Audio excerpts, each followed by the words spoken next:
question I get a lot, book recommendations. And the first thing I tell parents is, you know your child best. If I recommend a book which is about vehicles and your child is all about fruits and vegetables, then my recommendation fails. So the first tip I tell parents is, when you want to build your home library, follow your child's interest, number one.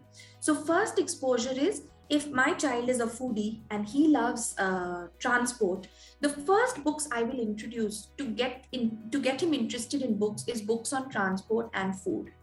If you have a child who is very much into birds or nature or animals, then that's the first kind of storybooks that you should have for your child. So that's my first tip for parents, is don't just follow book recommendations, and social media is full of book recommendations. It's great to see them, but you decide whether that will be a good fit for your child or not. So that is number one. Number two, I tell parents, don't always go by the age recommended for a book. Again, you know your child best. On Instagram, you may see, oh, this is a great book for a 2-year-old, but maybe your 2-year-old is a much more advanced listener of stories. You've introduced that book when your child was 1-year-old. So again, don't go by age recommendations very strictly. Of course, if it's a book for a 6-year-old, I wouldn't buy it for a 10-year-old. That much mismatch shouldn't be there. But by and large, don't just blindly follow an age recommendation. The third thing I always tell parents is, try and find a reading of that book on YouTube before you buy a book, or just because someone has, even if it's a big influencer on social media, just because their child loves the book doesn't mean your child will.